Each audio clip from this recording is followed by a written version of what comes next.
14장의 말씀은 예언과 방언에 대한 말씀인데 오늘 26절에서 40절에 나와 있는 말씀에는 예언에 대한 말씀을 주로 하고 있습니다.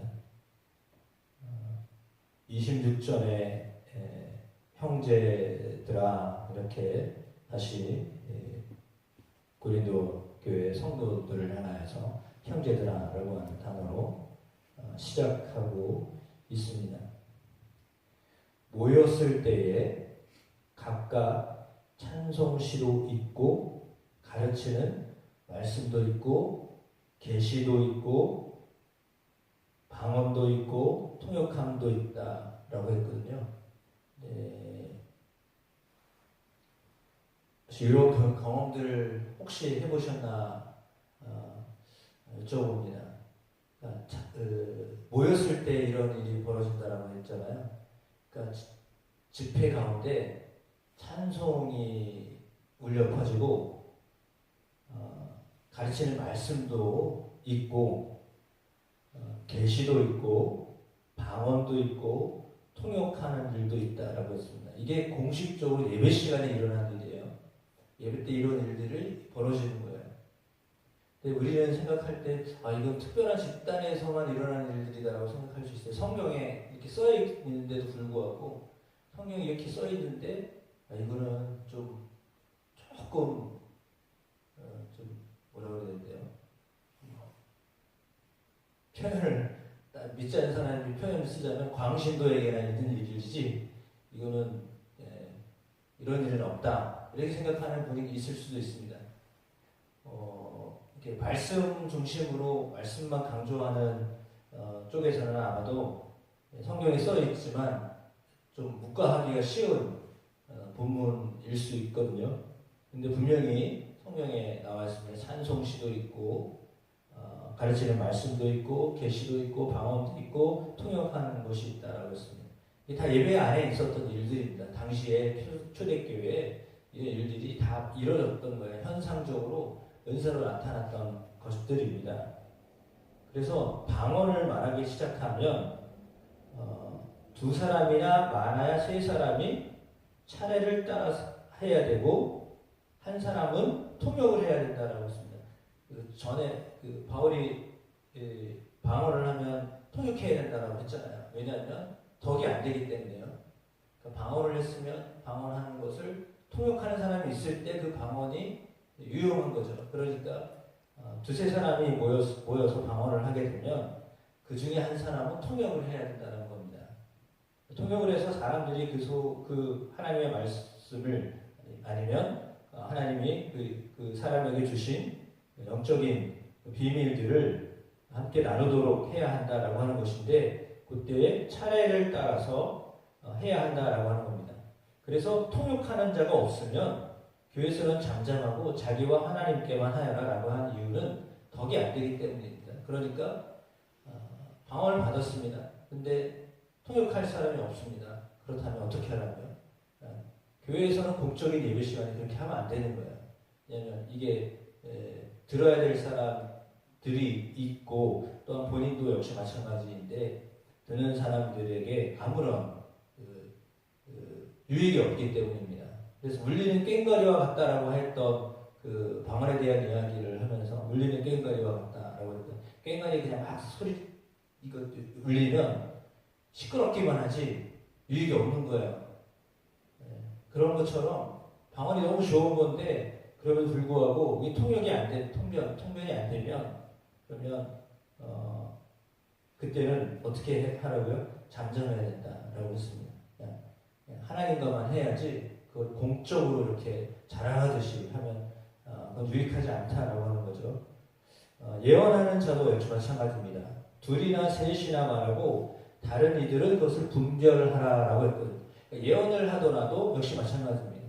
그러니까 방언을 해도 통변하는 사람이 있을 때 그 예배 시간 안에 공적으로 모였을 때 그걸 해야 되는 것이고 예언은 어떻게 하냐고요? 분별을 해야 된다라고 했습니다. 그러니까 예언을 하는 게 맞는데 예언을 더 사모하라고 했죠. 그럼 예언을 하는 게 맞지만 그럼에도 불구하고 이것이 자기 생각이 들어갈 수 있다라고 하는 위험성이 있습니다. 생각으로 오는 거잖아요. 우리의 생각 가운데 오는 거거든요. 생각으로 오는 것인데 생각으로 오는 것이 순수하게 하나님의 마음을 품어서 하나님의 말씀을 품어서 그대로 할 수도 있지만 그렇지 않을 수도 있다라고 하는 겁니다. 왜냐하면 개인적인 그 뜻, 개인적인 소원이 중간에 이렇게 들어갈 수 있기 때문에 그래서 분별을 해야 된다라고 하는 겁니다. 이거 예언은 여러 사람이 하더라도 서로 이 말이 맞다, 이 말씀이 맞네라고 하는 것을 분별을 해야 한다라고 하는 것입니다. 그래서 만일 곁에 앉아 있는 다른 이에게 계시가 있으면 먼저 하던 자는 잠잠할지니라 라고 했습니다. 30절에는 계시에 대한 말씀을 하는데 계시를 어떻게 하는 거냐면 새로 계시를 받은 사람이 우선권이 있다는 거죠. 말씀을 보면 그렇습니다. 구약의 말씀도 중요합니다. 근데 구약의 말씀보다 더 중요한 것은 신약의 말씀입니다. 왜냐하면 더 새로운 말씀이기 때문에. 계시도 똑같습니다. 어떻게 보면 옛날 법 좋습니다. 그런데 옛날 법을 어떻게 합니까? 개정을 하잖아요. 그럼 새로운 법이 우선입니다.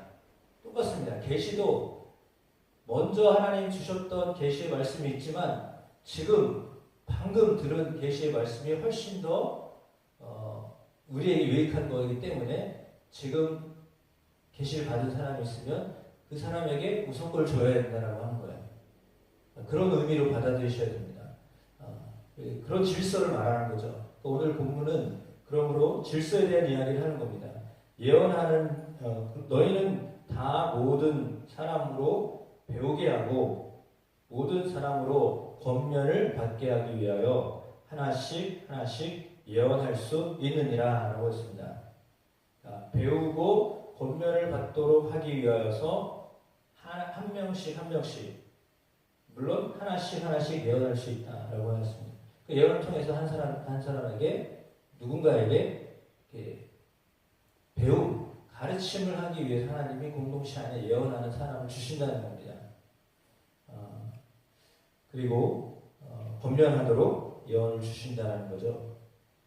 그래서 예언하는 자들의 영은 예언하는 자들에게 제재를 받나니라고 했습니다. 그 세계 안에서 예언하는 사람들 안에서 서로에게 분별이 되고 제재를 받는다라고 했거든요. 그러니까 그냥 받았으니까 그걸 막 쓰는 게 아니라 조화를 이루어가면서 서로에게 견제하고 이렇게 해야 된다라고 하면 그것에 의해서 통제를 받아야 된다는 겁니다. 하나님 주신 건 맞지만 그걸 마음대로 막 쓰는 게 아니라 제재를 받으면서 쓰라는 겁니다. 계시의 말씀도 역시 마찬가지죠. 전에 받은 말씀보다 지금 받은 말씀이 훨씬 더 유익하다면 전에 있는 말씀 받았던 사람도 좀 잠잠하고 새로 듣는 사람의 말씀을 들어야 된다라고 하는 겁니다.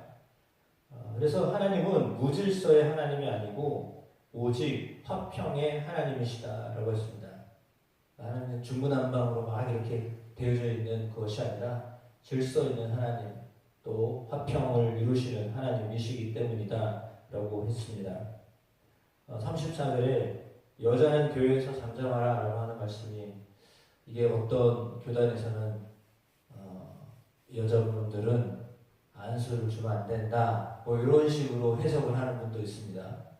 그러니까 이제 거기에 걸려가지고 왜 여자는 교회에서 잠잠하라고 말씀이 나와 있습니까? 그렇게 해석을 하기도 하는데 그럼 여자분 사실은 왜 이런 말씀을 썼겠습니까? 반대로 생각하셔야 되죠. 여자는 잠잠하라는 말은 왜 그랬을까요? 교회에서 여자분들이 엄청 은사를 많이 받은 거예요. 그래서 잠잠하라는 말을 한 거예요. 은사가 많이 나타나는 겁니다. 특별히 여자분들에게 은사가 많이 나타나는 거죠. 그러니까 많이 나타나는 은사들이 있는데 그럼에도 불구하고 그것이 질서가 안 잡혀져 있는 상황에서 이렇게 저렇게 많이 나타나니까 그것을 어떻게 통제하기가 어려운 거잖아요.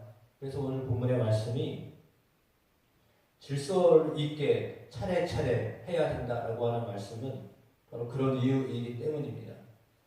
물론 여자분들이 없으면 교회가 안 돌아갑니다. 솔직히 말씀드려서 여자분들이 열심히 안 하면 교회가 돌아가지도 않습니다. 근데 왜 잠잠하라고 했을까라고 하는 말은 여러분들이 열심히 하는 것은 맞지만 또 한편으로는 열심히 하는 반면에 문제도 생기기 때문에 그런 겁니다. 그러니까 장단점이 있는 거예요. 그러니까 많아서 좋긴 한데 그러나 그럼에도 불구하고 문제를 일으키는 부분들도 있기 때문에 따라서 그 부분들을 조절해야 한다라고 하는 거죠. 그래서 율법에 이를 것 같이 오직 복종할 것이요 라고 하는 말씀은 교회 복종을 해야 한다라고 하는 것입니다. 그러니까 교회 복종한다라고 하는 말은 그럼 어떤 의미이겠습니까? 교회 지도자에게 복종해야 한다라고 하는 거죠. 그러니까 그 말을 하는 거지 아무 말도 하지 말아라 라고 하는 말은 아닙니다. 의미를 여러분들 이해하셔야 됩니다. 그러니까 그렇습니다. 그래서 만일 무엇을 배우려거든 집에서 자기 남편에게 물을 지니 이렇게까지 얘기했습니다. 그 뭐냐면 정확한 의미는 잘 모르겠어요. 왜 집에 가서 배우라고 했는지. 근데 이 의미는 믿지 않는 남편에게 가서 배우라는 말은 아닌 것 같아요. 그렇죠? 불신자인데 그 불신자에게 가서 배워라 그 말은 아닌 것 같고요. 믿는 남편에게 어떤 문제, 어떤 것에 대하여서 물어보아라 라고 하는 의미죠. 내가 이렇게 하는 게 맞겠느냐라고 하는 협의乃至협력을 말하는 거를 의미하는 거라고 봅니다. 그러니까 너무 앞서가지 말아라 라고 하는 말이죠. 어떤 일을 하고 무엇을 하려고 하는데 그 일에 대해서 협의를 하고 함께 해야지 혼자 막 나가면 안 된다라고 하는 의미예요. 그런 의미로 받아들여야 될 것 같습니다. 그러니까 아무리 좋은 것도 함께 나누어야지 그냥 좋았어. 하나님 주신 거 맞아. 그럼 내가 이 일을 해야 돼. 그냥 막 나가는 게 아니라는 거예요. 그러니까 그 모든 것들은 다 조화를 이루면서 화평의 하나님이 함께 하시는 것을 경험해야 한다라고 하는 것입니다. 그래서 하나님의 말씀이 너희로부터 난 것이냐 또는 너희에게만 임한 것이냐라고 하는 말씀까지도 적었잖아요. 그 무슨 말입니까? 하나님이 너에게만 주셨느냐 너희에게만 주셨느냐라고 하는 말은 그 말씀 받았다라고 하는 그 여자분들을 향하여서 하신 말씀이에요. 그러면 너희에게만 하나님의 말씀이 임한 것처럼 왜 그렇게 나서냐라고 하는 말이죠. 그 사람은 사람에게 제재를 받거나 아니면 협의를 해야 되는 게 맞는 거예요. 그러니까 아무리 좋은 것, 하나님 주신 것이라고 생각되어져도 그것을 함께 공유해야 되는 것이 맞는 거죠. 그렇지 않으면 분별이 안 되기 때문입니다. 사실 그 말씀을 말하는 겁니다. 그러니까 좋은 일을 하여도, 좋은 것을 배우려고 하여도, 어떤 걸 새로운 일들을 하려고 하여도 그냥 앞장서서 그냥 막 나가면 되느냐? 그게 아니라 함께해서 이루어 나가야 된다라는 의미예요. 그렇게 받아들이셔야 될 것 같습니다. 만일 누구든지 자기를 선지자나 혹은 신령한 자로 생각하거든 내가 너희에게 편지한 이 글이 주의 명령인 줄 아나 라고 했어요. 본인이 하나님 말씀 받았으니까 내가 선지자다, 내가 신령한 사람이다 라고 하는 생각이 들거든 이 편지를 주의 명령으로 받아라 라고 했거든요. 그러나 만일 누구든지 알지 못하면 그는 알지 못한 자니라 라고 했습니다. 이런 것을 알지 못한 자는 그건 알지 못하는 자다. 내가 신령한 자라고 생각하지만 실상은 알지 못하는 자다라고 하는 거예요. 오늘 본문의 말씀이 우리가 신앙생활을 하면서 어떻게 우리에게 주신 하나님의 은사와 은혜들을 잘 관리하면서 유익하게 하는 쪽으로 자꾸 펼쳐가고 확장시켜 나갈 것인가 라고 하는 것을 말씀해 주고 있습니다. 그러면서 형제들을 향하여서 다시 말합니다. 이언하기를 사모하며 방언 말하기를 금하지 말아라. 금하지 말아라. 왜 하나님 주신 것이기 때문에. 그러나 어떻게 해야 된다고요? 모든 것을 품위 있게 하여라. 질서 있게 하여라 라고 했습니다.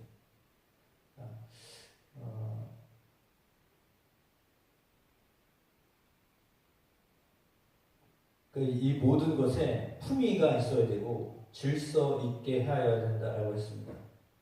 그러니까 하나님이 주신 것 좋은 것 맞습니다. 그러나 그것이 품위 있는 모습으로 질서 잡혀 있는 모습으로 해야 한다라고 하는 것입니다. 따라서 오늘 교회라고 하는 공동체 안에 하나님 주신 각 지체에게 주신 형제들에게 주신 은사, 은혜 이것들이 정말 아름다운 조화를 이루어서 하나님께 영광이고 성도들에게는 모든 사람들에게 배움과 또 깨달음을 주는 그런 귀한 그런 모임으로 또 집회로 이렇게 성장해 가는 것, 그것을 하나님이 기뻐하신다라고 하는 것입니다. 그러니까 이것이 오늘 어떤 모임, 집회 안에서 이루어지는 일이에요. 내가 은혜 받았으니까 이렇게 해야 돼. 쫙 그냥 가면 되는 거예요? 그거 아니라는 거예요. 은혜 받았어요. 그러나 이렇게 하려고 하는데 이렇게 해도 괜찮겠어? 라고 묻고 그렇게 가야 되는 거예요. 내가 받은 거니까 이거 맞아? 나 따라와? 이게 아니라는 거예요. 질서의 하나님이라는 것은 그냥 막 독주하는 하나님을 말씀하는 게 아니에요. 하나님이 제가 설교 시간에도 말씀드리지만 하나님이 사람과 일을 같이 하셔요. 이 말씀 여러분 기억하셔야 돼요. 하나님이 모든 걸 다 혼자 다 하시는 게 아니라요. 사람과 일을 같이 하신다고요. 우리를 하나님이 동역자로 삼으셨다라고 했잖아요. 바울의 고백이에요. 그것이. 우리가 하나님 동역자라고 했어요. 그러니까 하나님 우리와 함께 하시는 거예요. 함께 그 일을 하나님이 다 하실 수 있지만 하나님도 우리와 함께 하시는 거예요. 그러면 사실은 우리도 하나님과 함께 하면서 동시에 다른 사람들과 함께 하는 거지. 근데 이거 맞으니까 이렇게 해. 따라와. 이거 아니라는 거예요. 근데 대부분 우리가 생각할 때 목사님 알아서 다 하세요. 이거는 뭐 하라는 거예요? 위험해서 책임 안 져요. 그건 목사님 다 책임이에요. 그 말이에요. 결과는 다 목사님 거잖아요. 이렇게 되는 거랑 똑같은 말이에요. 그 말은 상당히 위험한 말이에요. 그러니까 같이 해야 되는 거예요. 하나님도 사람을 통해서 역사하시는 것처럼 함께 하시는 것처럼 우리도 무슨 일을 하든지 내가 무슨 권한이 있으니까 이걸 그냥 막 밀어붙여서 그냥 일을 하는 거 그거는 하나님 보실 때 합당하지 않은 모습이에요. 그러니까 좀 마음에 이제 정말 디테일하게 말씀드리면 마음에 이거는 좀 같이 상의해야 되겠다라는 마음이 들면 분명히 하나님 주신 마음이에요. 그러면 상의하셔야 돼요. 근데 그렇지 않고 일반적인 것들이면 뭐 그냥 일반적으로 해오던 것이 있으니까 이렇게 하지만 그렇지 않으면 이건 무조건 다 회개를 하셔야 돼요. 쉐어를 하셔야 돼요. 이런 마음이 있는데 어떻습니까? 다른 의견 없죠? 그냥 통과! 이게 아니에요. 그걸 배우셔야 돼요. 그걸 배우는 거예요, 우리가. 함께 이 안에서 질서 있게 살아가는 모습들을 교회 안에서 배우고 또 그것을 세상 속에서도 그렇게 하시는 거예요. 그래야 사람들 앞에서 품위 있게 보이는 거예요. 그게. 질서 있게 보이는 거예요.